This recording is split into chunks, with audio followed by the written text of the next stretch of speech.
Judicial institutes support justice systems globally by offering ongoing instruction to judges and other legal professionals to augment their knowledge, skills, and proficiency.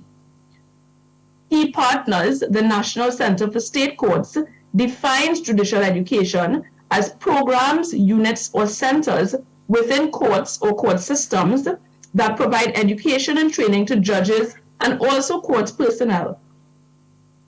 I regard judicial education as the inconspicuous guardian protecting our democracy, integrity, and of course, justice. A fundamental strength of the JEITT is commitment to cultivating well-rounded judges.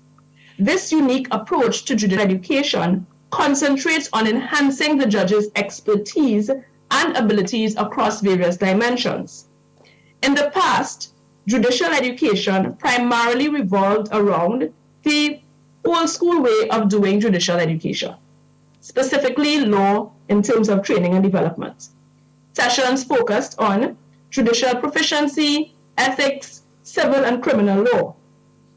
However, as we move forward, we are seeing the expansion of judicial programming. We have focus now in areas of gender, culture, implicit bias, procedural fairness, and ethnomusicology. As judicial education has evolved, we have seen an encompassing of interdisciplinary work. A few of our publications also speaks to socio-legal research that seeks its indigenous voices. This is a very key aspect of engendering sustainability in our educational processes.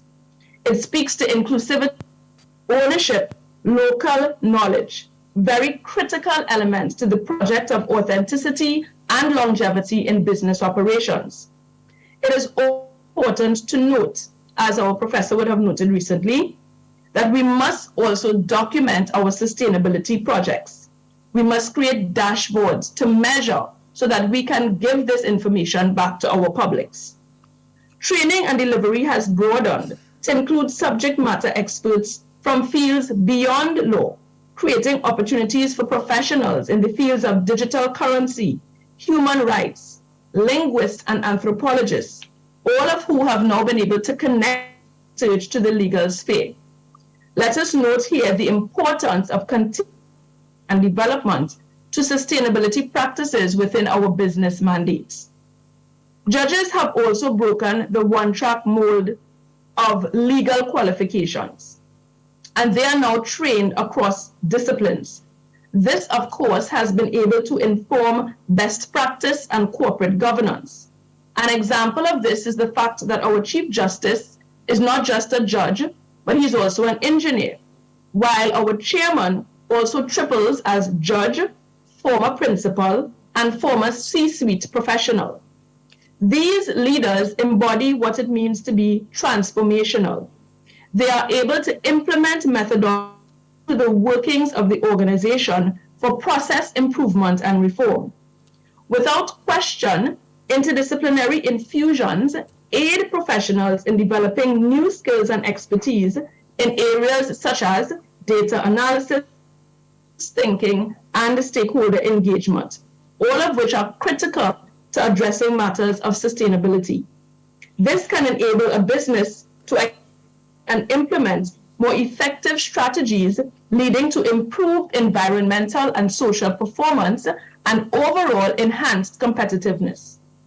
As it relates to the judiciary, Justice Jones from the US emphasizes that a well-rounded approach that considers legal, cultural, social, and emotional factors in a case enhances a judge's ability to make informed decisions that are legally, culturally sensitive, emotionally intelligent, and socially just.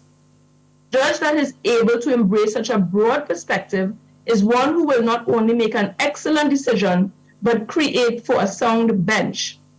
It's also important that we draw similar parallels to our C-suite professionals and our professional leaders in business environments. Our first reflective question: have leaders placed a high value on interdisciplinary training and the critical role that it plays in fostering social sustainability in our business. The strength of the JEITT is its commitment to providing opportunities and mentorship for junior judges and judicial officials via training engagements and initiatives. Justice Beda Ginsburg stated, "The very best way to learn is from someone who has already been there." Our President, the Chief Justice, has taken a very hands-on approach in ensuring that the judiciary's professionals are up to mark. An example of this would be the most recent reading session held, where he met with over 100 judges and judicial officers to analyze the soon-to-be Administration of Justice and Indictable Proceedings Act of 2020. The purpose of this law is to reform the criminal justice sector by introducing a new system for prosecuting indictable offenses. During these virtual sessions, judges read the proposed law line by line and addressed any questions or concerns that they may have had with the Chief Justice and his panel of experts. This level of collaboration would ensure that attendees develop a high level of skill and proficiency in their future application of the law. Not the least bit surprising, our monitoring and evaluation reflected a high level of learning emerging from these very integrated sessions. Comments were also made regarding the significance of junior professionals having the opportunity to learn and interact with senior professionals within their space.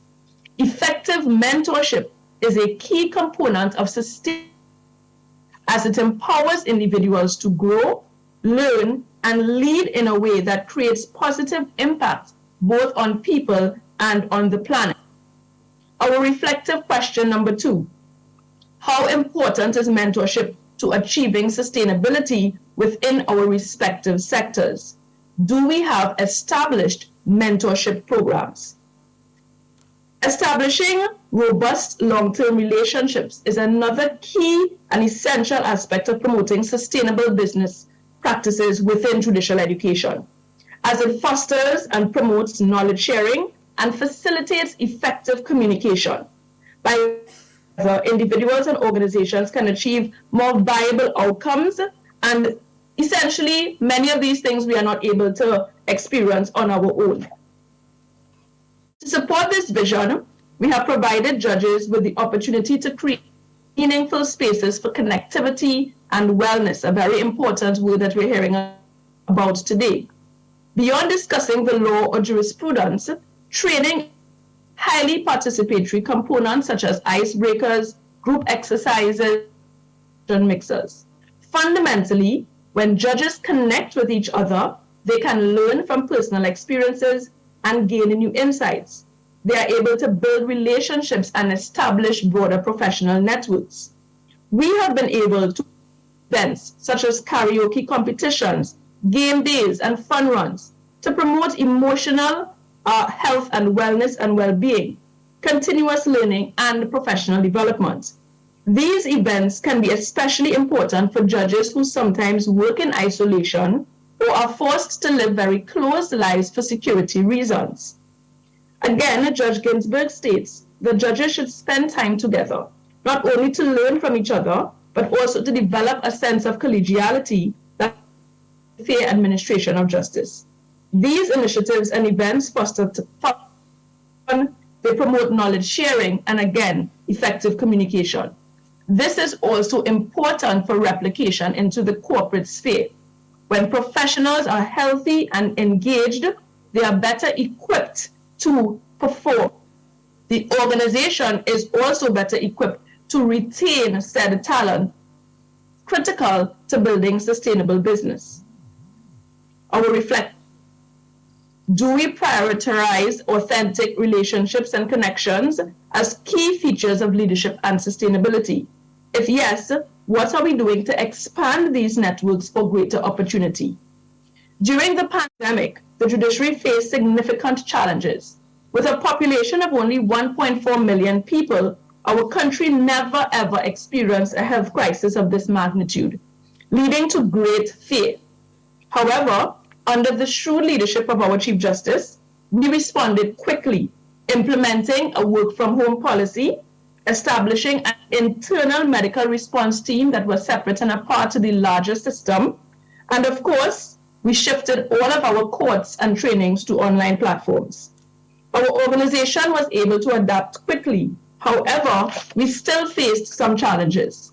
First, the pandemic resulted in huge budget cuts in many judicial organizations, forcing us to reevaluate our financial position and seek out potential new partnerships.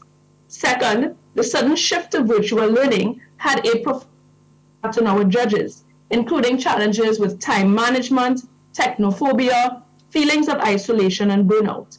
To overcome these obstacles, our board of directors engaged in high-level discussions to re-strategize. We placed a strong emphasis on creativity, social responsibility, and sustainability, and we prioritized the development of new services to ensure that our organization remained resilient in the face of adversity. Our commitment to these values has allowed us to maintain our professionalism and uphold the fabric of the organization. Our reflection question number 4, have we truly invested time and resources into strategic planning or plans and visioning for a sustainable future? In line with the UN's Sustainable Development Goals, number 4 and 16 particularly, we adopted a pedagogy that was tailored to adult learners in a virtual environment.